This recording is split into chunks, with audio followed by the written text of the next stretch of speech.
santé et CAC. Toujours, en ce qui concerne la collecte des données, on a été dans un village pour nous plateaux.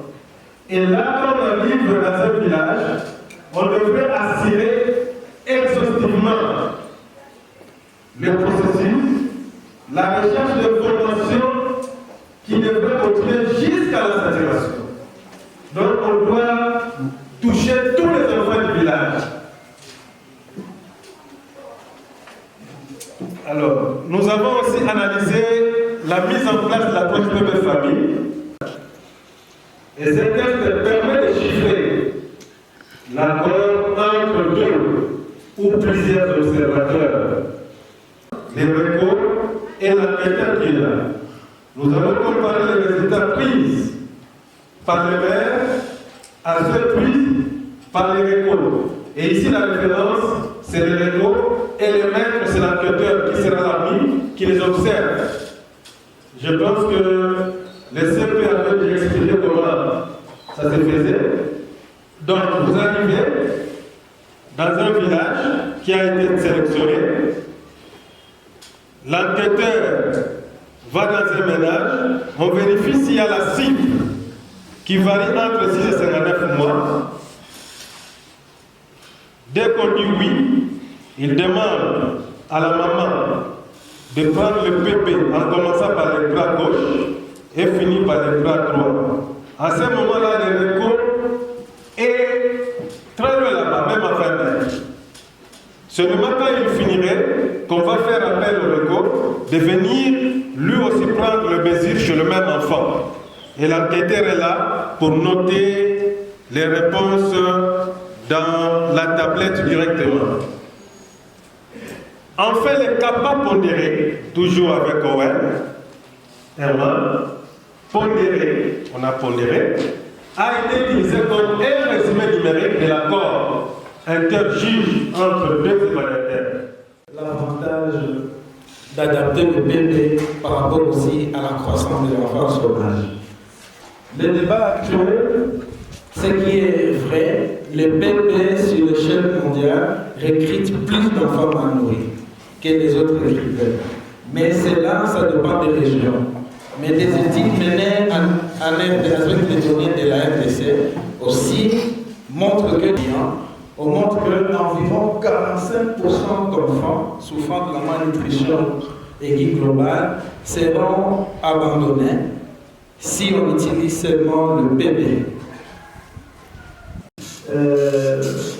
Donc, toutes les couches des dames étaient représentées dans le conseil des titres.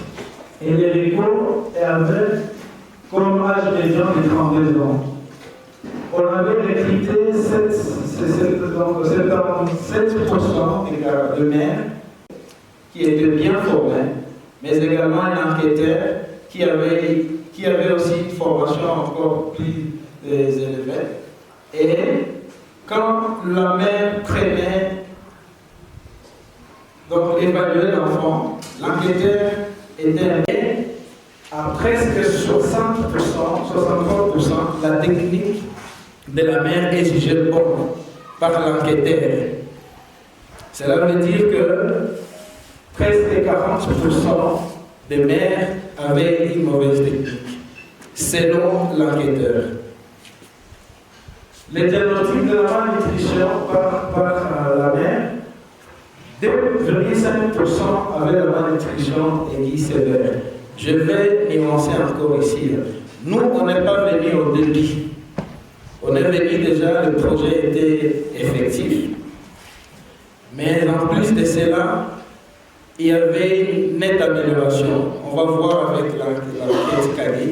Et donc, ces chiffres ici, ce sont des chiffres qu'on a trouvés après l'intervention. Il y avait déjà un diagnostic précoce, la prise en charge qui était effective. Et donc, c'est si on considère ça comme une valeur ajoutée du projet. C'est vraiment 2,5 par rapport à ce qu'on nous a parlé ici. Nos amis sont venus au début du projet, ou même pendant que le projet était encore en cours. 21% des enfants étaient jugés malnutris et dits modérés par de mère. On regarde ici en bas en catégorisant le PP des RECO. Aussi, 1,7% d'enfants avaient la malnutrition aiguë sévère. C'est presque aussi la différence n'est pas vraiment énorme. Et par rapport à la malnutrition aiguë modérée, c'est 16%. Par rapport à la décision, s'il vous plaît, par rapport à la décision du RECO et également de la mère à référer les enfants vers les CAC ou le centre de santé pour leur prise en charge. Également, ici, les chiffres ne sont pas visibles, mais les RECO, c'était à 16,9%, pendant que la maman avait envoyé les enfants presque à 20%. 23% des enfants étaient envoyés pour la prise en charge. Ces tableaux ici, s'il vous plaît, chers amis, on a essayé de classer les enfants mal nourris, donc la classification du PPE par la mère et celle des relais communautaires. Ce qui est coloré ici, foncé, ce sont les valeurs que la maman a trouvées et la même valeur a été trouvée par les RECO. Donc 86 enfants étaient jugés mal nourris et sévères par la mère et également par les RECO. 870 enfants étaient jugés. Faire l'éducation d'une référence. Alors, si je dois revenir avec les critères d'admission, pour les soigner chez lui à la maison. Et toutes ces études ont abouti à quelques évidences scientifiques. La première, nous pouvons dire que le PPE est l'un des meilleurs producteurs de la mortalité chez les enfants de moins de 5 ans malnutris. Rapidement faire une présentation sur la qualité générale des apports certifiés en RDC.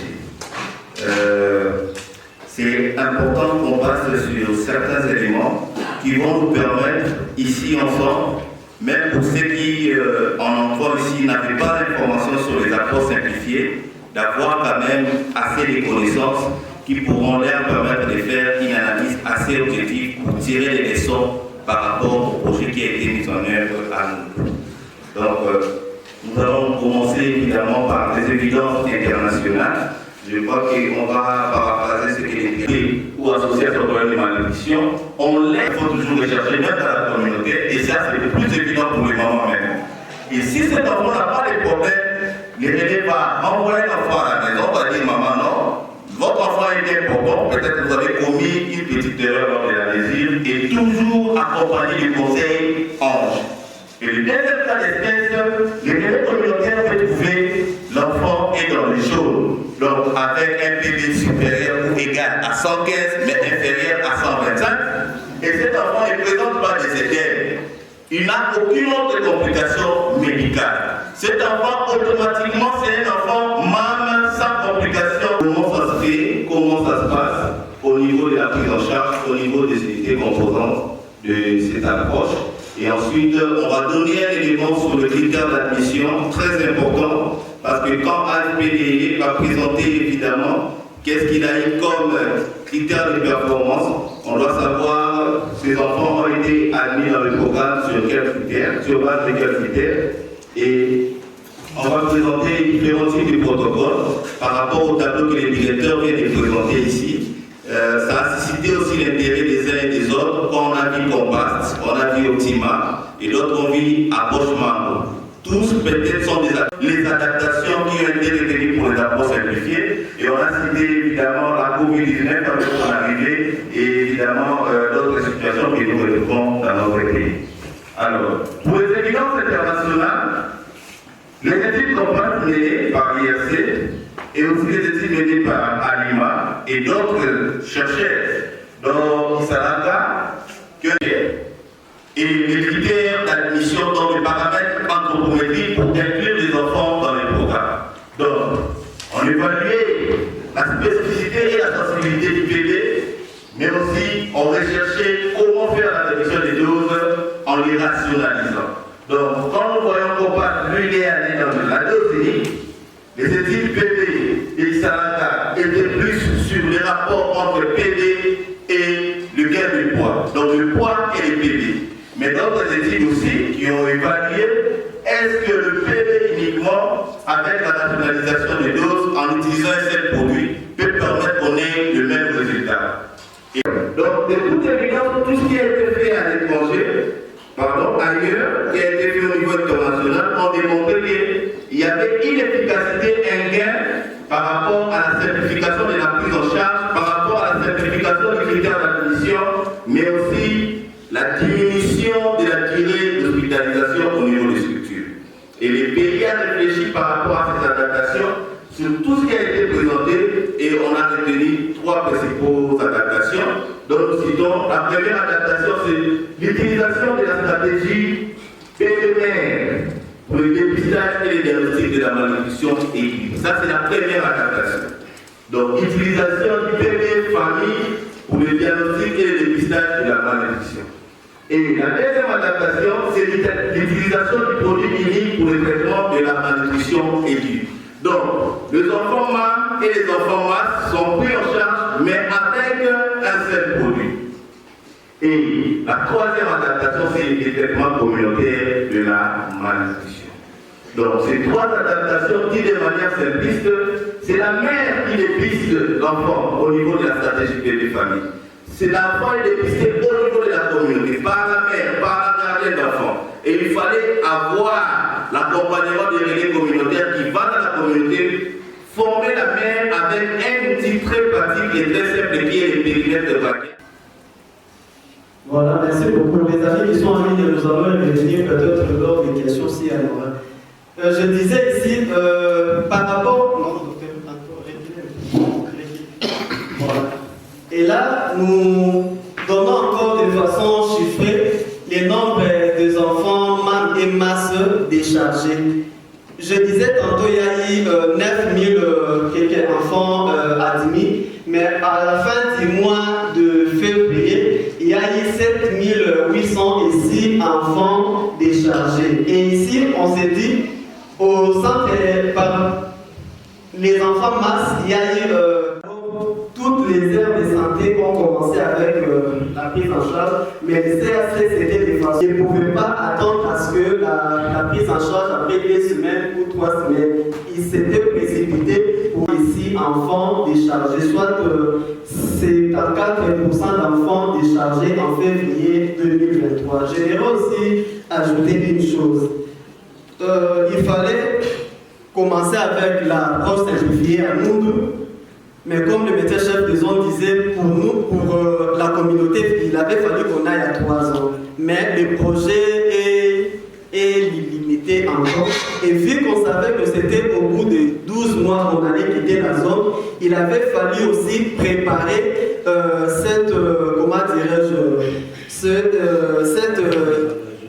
désengagement. Donc, on va rester un peu dans des choses qui sont là en train de quoi briller.